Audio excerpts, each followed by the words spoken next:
Olá, bom dia. Hoje é quinta-feira, dia 11 de março, exatamente um ano desde que a OMS decretou pandemia de coronavírus.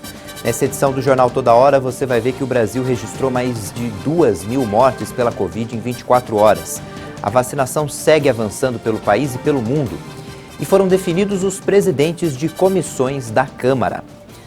O presidente Jair Bolsonaro sancionou ontem o projeto que autoriza que estados, municípios e as empresas podem comprar vacinas contra a Covid, mas elas precisam ter sido aprovadas pela Agência Nacional de Vigilância Sanitária. O projeto é de autoria do senador Rodrigo Pacheco, do Democratas de Minas Gerais. Enquanto os grupos prioritários estiverem sendo vacinados, todas as doses deverão ser doadas ao Ministério da Saúde. Após essa etapa, o setor privado poderá ficar com metade do que comprou, desde que os imunizantes sejam aplicados gratuitamente. A outra metade deverá ser remetida ao SUS. Já os estados, o Distrito Federal e os municípios deverão assumir a responsabilidade civil por eventuais efeitos adversos provocados pelos imunizantes com registro da Anvisa. É um projeto inovador. Ele representa basicamente um marco, sim, de uma segurança jurídica para a União, para poder contratar com laboratórios e indústrias farmacêuticas, assumindo riscos inerentes a efeitos adversos da vacina. Algo importante para a segurança jurídica do gestor, para poder avançarmos no aumento da escala da vacina.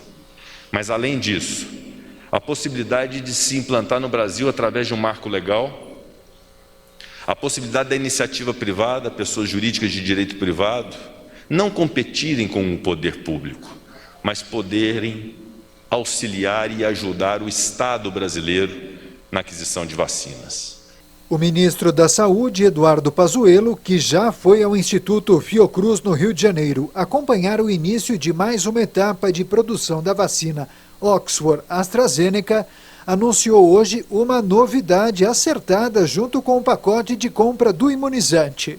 A notícia boa também é que dentro da encomenda tecnológica para a Fiocruz, da AstraZeneca, a produção dos insumos farmacológicos, o IFA, já acontecerá ao final do primeiro semestre, garantindo assim que nós possamos ter a fabricação da vacina 100% nacional, inclusive com o IFA. O presidente Jair Bolsonaro disse que até agora o governo não economizou recursos para combater a pandemia. Criou o maior programa social do mundo com o auxílio emergencial e gastou bastante para comprar vacinas. Temos adquiridos mais de 270 milhões de doses de vacinas, a maioria para o primeiro semestre de 21. Já distribuímos 17 milhões de doses de vacinas. Já temos vacinados no Brasil mais de 10 milhões de pessoas. Isso equivale a uma população maior do que o Estado de Israel, que são 9 milhões de habitantes. O Brasil está fazendo a sua parte. O governo federal tem mostrado o seu trabalho. A Agência Nacional de Vigilância Sanitária, Anvisa, aprovou ontem uma resolução com as regras para que estados, municípios e empresas importem medicamentos e vacinas contra a Covid, mesmo sem aprovação no Brasil.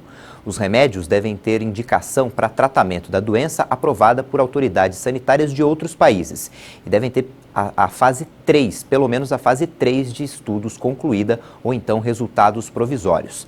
Esses remédios e vacinas precisam ter autorização de agências de países ou blocos como Estados Unidos, União Europeia, Japão, China, Reino Unido, Rússia, Índia, Coreia do Sul e Canadá.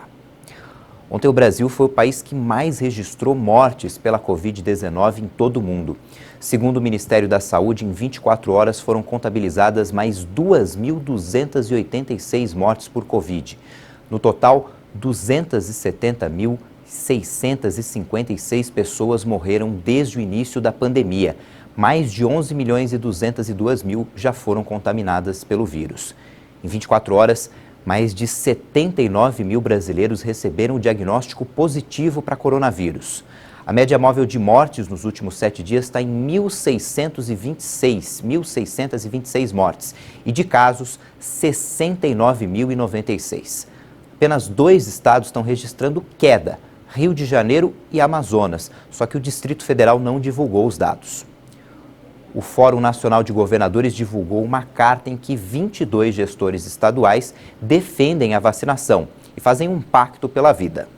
Os governadores de 22 unidades da federação assinam um pacto nacional pela vida e saúde e fazem 3 pedidos: expansão da vacinação e busca por mais fornecedores e solidariedade internacional, apoio às medidas preventivas e educativas como uso de máscara e desestímulo a aglomerações, e apoio para manutenção e ampliação de leitos, além da integração dos sistemas hospitalares. A carta também informa que, em reunião realizada no mês passado, os governadores debateram com os presidentes do Senado, Rodrigo Pacheco, e da Câmara, deputado Arthur Lira, uma proposta ampla de pactuação entre os 3 poderes e as 3 esferas da federação, com o objetivo de reforçar a luta contra a pandemia. Não assinam a carta os governadores de Rondônia, Amazonas, Santa Catarina, Rio de Janeiro e Paraná. O Wellington Dias, governador do Piauí, coordenador da temática de vacinas no Fórum Nacional de Governadores, explica o pacto. O Fórum dos Governadores do Brasil aprovam, inclusive com uma nota pública com os principais eixos, o apoio ao Pacto Nacional pela Vida, onde o objetivo é uma integração de forças, os 3 poderes, o Poder Executivo, o Legislativo e o Judiciário, a integração dos 3 níveis de governo, municípios, estados e governo federal, e também com o apoio do setor público, os empreendedores, os trabalhadores, os cientistas, todos, para que a gente possa juntos caminhar na direção de vencer o coronavírus. E aqui o caminho é o caminho preventivo, mais vacina para mais vacinação, apoio para toda essa rede hospitalar, para a gente poder salvar vidas. Há exatamente um ano, a Organização Mundial da Saúde declarava a pandemia de coronavírus. Vamos mostrar agora os dados do coronavírus em todo o mundo. O levantamento é da Universidade Johns Hopkins. 118 milhões e 6 mil casos já foram confirmados. E 2 milhões e 619 mil pessoas morreram no mundo todo. São Paulo e Rio de Janeiro são os estados com mais doses aplicadas das vacinas contra a Covid. O Ministério da Saúde e as secretarias estaduais informaram que já foram vacinados mais de 9 milhões e 13 mil brasileiros, o que equivale a 4,27% da população. E mais de 3 milhões e 167 mil pessoas já receberam a 2ª dose do imunizante. Em todo o mundo, o Chile é o país que tem a vacinação mais rápida. Ocupa agora o 7º lugar no ranking das maiores taxas de vacinação. Israel tem a maior taxa. 98 pessoas a cada 100 já tomaram ao menos uma dose da vacina. Nos Estados Unidos, o número de vacinados passou o número de pessoas contaminadas. No mundo todo, já são mais de 319 milhões de doses de vacinas contra a Covid aplicadas, isso de acordo com o levantamento feito pela Universidade de Oxford. O governo francês anunciou novas medidas contra o avanço da Covid-19. Essa semana, o país registrou 4.000 internações em UTIs. Hospitais à beira do colapso, confinamentos localizados durante os fins de semana e pressa para acelerar o ritmo de vacinação. Nesta quarta-feira, o porta-voz do governo francês, Gabriel Attal, classificou como preocupante a situação no combate à pandemia do novo coronavírus. Para lidar com o fluxo de internações hospitalares, a Agência de Saúde da região de Paris ordenou que os hospitais cancelassem 40% das intervenções médicas e cirúrgicas que não estão relacionadas à Covid-19. A situação é preocupante em Île-de-France. Acredito que o nível de 1.000 pacientes na UTI foi cruzado. Há uma etapa adicional de desprogramação que foi decidida. Nós não estamos, e é importante lembrar disso, no nível de desprogramação que experimentamos na época da primeira onda, que era quase total. Não estamos nesses níveis, mas é de fato uma etapa adicional que foi decidida. Na terça-feira, havia cerca de 4.000 pacientes internados em unidades de terapia intensiva em todo o país. De acordo com autoridades, a retomada se deve principalmente à variante inglesa do coronavírus, bem mais contagiosa, que vem se espalhando na França nas últimas semanas. O porta-voz destacou que o nível atual ainda está longe dos alcançados na primeira onda, quando até 7.000 pacientes foram contados em UTIs no início de abril de 2020, mas mostra uma aceleração clara do vírus. Durante os fins de semana, moradores dos Alpes Marítimos, de Pas-de-Calais e de Dunkerque vão ter que ficar em casa pelo menos até o final de março. O governo tenta acelerar o ritmo de vacinação, que atualmente está reservado a residentes em lares de idosos, pessoas com mais de 75 anos e com mais de 50 anos com doenças crônicas. No total, mais de 4 milhões de franceses receberam pelo menos uma dose de uma das 3 vacinas autorizadas no país e mais de 2 milhões receberam as 2 doses.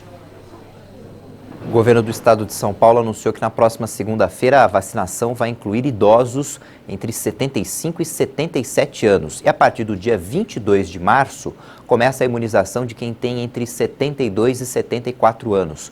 O governo estadual informou também que serão implantados mais 338 leitos esse mês. Hoje, uma coletiva de imprensa foi marcada e a expectativa é de que sejam anunciadas as medidas para uma nova fase de restrições, a chamada fase roxa. O governo de São Paulo também informou que uma pesquisa da USP apontou que a vacina Coronavac é eficaz contra 3 variantes do coronavírus, a do Reino Unido, do Brasil e da África do Sul, mas o governo ainda não apresentou detalhes da pesquisa. Hoje o dia deve ser quente na Bahia. A previsão é de 31 graus de máxima e 19 de mínima, mas tem chuva em algumas regiões do país, então vamos ver como é que fica o tempo em todo o Brasil.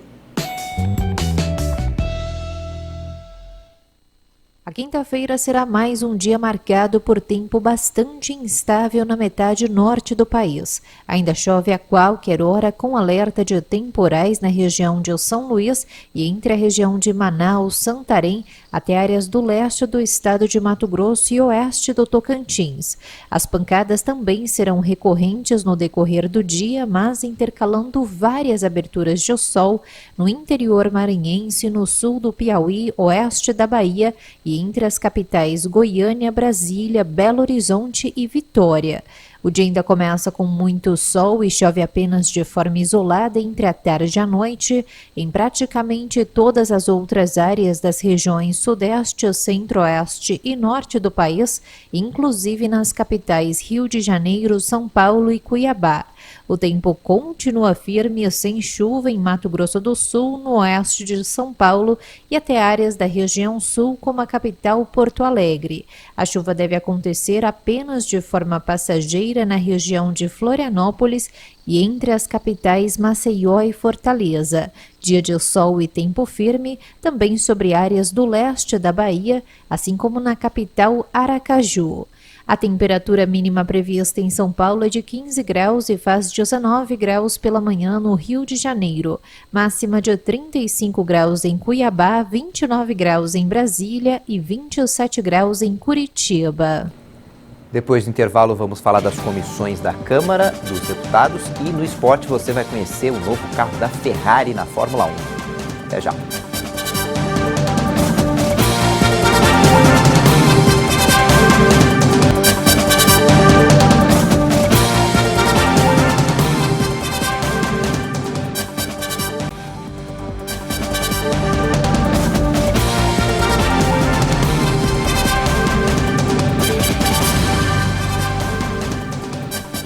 Estamos de volta às 8h49 no horário de Brasília. A Câmara dos Deputados elegeu os presidentes de 10 comissões temáticas. As reuniões estão paralisadas há um ano em função da pandemia, mas devem voltar já na semana que vem. Pelo acordo de líderes, a Comissão de Constituição e Justiça, uma das mais importantes, ficou com o PSL. A deputada federal Bia Kicis foi eleita para presidir a Comissão de Constituição e Justiça ao longo deste ano. A parlamentar eleita foi procuradora do Distrito Federal por mais de 20 anos e disse que fará uma gestão serena e democrática. Eu pretendo que todos os integrantes do nosso colegiado possam participar da elaboração de pauta e nós vamos priorizar, evidentemente, aquelas pautas mais importantes para o Brasil também.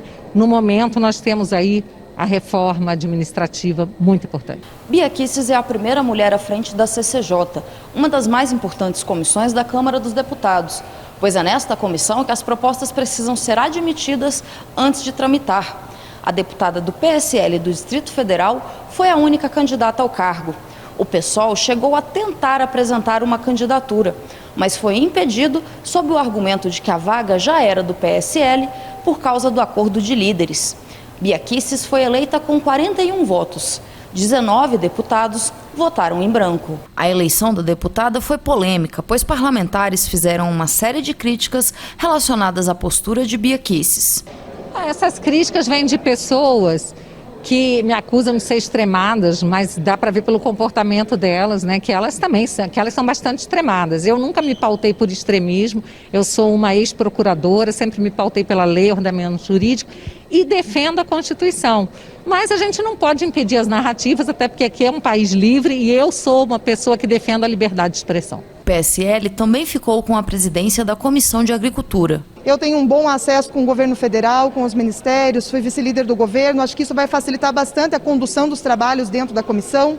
Temos pautas já importantes e prontas para entrarem em votações em plenário, inclusive, como a regularização fundiária, como a lei de pesticidas e tantas outras que nós estamos aguardando apenas a determinação do nosso presidente Lira para discutirmos e votarmos. O trabalho das comissões ficou prejudicado em 2020 por causa da pandemia. Muitas comissões ficaram totalmente paradas ao longo do ano. As reuniões serão retomadas a partir da semana que vem de modo híbrido. Parte dos parlamentares presentes fisicamente e outros pela internet. A Comissão de Fiscalização Financeira e Controle elegeu como presidente o deputado Áureo Ribeiro, do Solidariedade Rio de Janeiro. Nós vamos trabalhar remotamente no sistema híbrido. Acreditamos que vamos vencer esse desafio da vacina. Daqui a pouco vamos vacinar a população em massa e vamos continuar o trabalho do parlamento. Hoje a gente fica limitado ao trabalho, ao votar por um aplicativo, mas não vai impedir a apresentação de propostas de fiscalização, não vai impedir o nosso trabalho e a nossa dedicação nesse momento que o Brasil mais precisa. A Comissão de Finanças e Tributação será presidida pelo deputado Júlio César, do PSD Piauí. Cristiano Valentino, do PL Pará, foi eleito para presidir a Comissão de Integração Nacional, Desenvolvimento e Amazônia. Na Comissão de Trabalho, Administração e Serviço Público, foi escolhido o deputado Afonso Mota, do PDT do Rio Grande do Sul. A Comissão de Desenvolvimento Urbano elegeu José Priante, do MDB Pará. E na Comissão de Desenvolvimento Econômico, Indústria, Comércio e Serviços, foi escolhido Otto Alencar, do PSD Bahia. Na Comissão de Educação, professora Dorinha Seabra, do DEM Tocantins. A parlamentar destacou que buscará dar celeridade na discussão das pautas. Segundo ela, por causa da pandemia, projetos importantes deixaram de ser analisados. Tem legislação importante aguardando a deliberação em comissão. Quando eu digo importante, obviamente todos os projetos são importantes, mas a partir da votação do Fundeb e até por essa realidade das escolas, nós temos temas importantes que precisam ser votados, deliberados, porque significa recurso para as escolas, significa programas públicos que precisam ser construídos, para que o debate possa chegar ao plenário de maneira rápida, mas já amadurecido. 10 comissões escolheram os presidentes. A eleição dos presidentes das outras 15 comissões permanentes será realizada nesta quinta-feira. Um nome que deve ser confirmado é o do deputado Aécio Neves. O ministro das Comunicações, Fábio Faria, disse que o 5G, rede móvel de internet de altíssima qualidade, estará disponível em 20 pontos no Brasil esse ano e em todas as capitais até julho de 2022. Faria participou de uma audiência pública sobre o tema na Câmara dos Deputados, que trata da implantação da tecnologia no Brasil. A Câmara rejeitou o destaque do partido PSOL e manteve no texto da PEC emergencial a proibição de estados e municípios para aumentos salariais para servidores e militares se os gastos chegarem a 95% da arrecadação. Hoje de madrugada, a Câmara terminou de votar destaques da proposta aprovada em primeiro turno e os deputados devem votar a PEC em segundo turno nesta quinta-feira. A proposta abre caminho para a retomada do auxílio emergencial e prevê mecanismos em caso de descumprimento do teto de gastos. O ministro da Economia, Paulo Guedes, já informou que o novo auxílio emergencial deverá variar de R$ 175 a R$ 375, com 4 pagamentos. A Câmara de Representantes dos Estados Unidos aprovou ontem o plano de estímulo de 1 trilhão e 900 bilhões de dólares, o equivalente a 10 trilhões de reais. O plano, que inclui o pagamento de $1.400 em ajudas diretas através de cheques para as famílias com renda menor e a extensão da duração do seguro-desemprego, foi aprovado sem nenhum voto republicano na Câmara Baixa, onde os democratas têm maioria. Os republicanos se opõem ao programa devido ao seu custo alto, que, segundo eles, aumentará o déficit fiscal e a dívida para as futuras gerações. Um ano depois do surgimento da pandemia, que provocou uma grave crise econômica e que deixou milhões de desempregados, o projeto também contempla fundos para a vacinação. Em 2020, A economia dos Estados Unidos sofreu um colapso com uma contração de 3,5% do PIB, uma crise sem precedentes desde 1946. A Ferrari apresentou o carro para essa temporada de Fórmula 1. O modelo SF21 vai estrear no dia 28 de março no Grande Prêmio do Bahrein. O carro tem a missão de superar os resultados do último ano, quando a equipe italiana teve o pior desempenho em 40 anos e ficou em 6º lugar. A Ferrari afirmou durante o evento que aprendeu as lições e que 2020 ficou para trás, mas não será esquecido e tornará a equipe mais forte. O novo modelo mantém a tradicional cor vermelha com um toque verde. Destaque para o novo motor, uma evolução do SF1000 do ano passado, conforme ditado pelo regulamento, que exige o uso do mesmo chassi como em 2020 e limita as oportunidades de mudança em muitas áreas. Os pilotos Charles Leclerc e Carlos Sainz Jr. vão pilotar o novo SF21 nesta temporada, que começa no dia 28 de março com o Grande Prêmio do Bahrein. Agora vamos falar de futebol. Ontem, na Liga dos Campeões da Europa, o PSG conquistou a classificação para as quartas de final da competição. No primeiro jogo, fora de casa, o PSG já tinha vencido o Barcelona por 4-1. E ontem, o Paris Saint-Germain recebeu o Barcelona na França. Os espanhóis precisavam de uma virada histórica por 4 gols de diferença. E o Barcelona até saiu na frente com o gol do Lionel Messi, mas Mbappé deixou tudo igual para os franceses. O Barcelona ainda desperdiçou um pênalti na partida. O jogo terminou empatado em 1-1. Depois de 16 anos, essa é a primeira vez que a gente vai ter uma fase de quartas de final da Liga dos Campeões sem Messi e sem Cristiano Ronaldo. No outro jogo da quarta-feira, o Liverpool voltou a vencer o RB Leipzig da Alemanha por 2-0 com gols de Salah e Mané e avançou com tranquilidade para as quartas de final da Champions. O detalhe é que a dupla de atacantes também tinha marcado no jogo de ida, quando o time inglês, o time do técnico Klopp, venceu pelo mesmo placar. Pela Copa Libertadores da América, o Grêmio goleou o Ayacucho do Peru por 6-1 em Porto Alegre. O jogo de ida pela primeira fase eliminatória, fase preliminar da Libertadores. A partida foi marcada por uma grande exibição do Diego Souza. O atacante fez 3 gols na partida. E aí, com esse resultado, o Grêmio encaminha a vaga na segunda fase. O jogo será na próxima terça-feira em Quito, no Equador. A partida trocou de sede em razão das restrições impostas pela pandemia do novo coronavírus. O Grêmio até pode perder por 4 gols de diferença e ainda assim vai se classificar. Pela Copa do Brasil, o Botafogo goleou o Motoclube por 5-0 e está classificado para a segunda fase da competição. Essa edição fica por aqui. Daqui a pouco, 10 da manhã no horário de Brasília, você confere outras informações. No YouTube você pode rever as nossas reportagens. Bom dia e boa quinta-feira.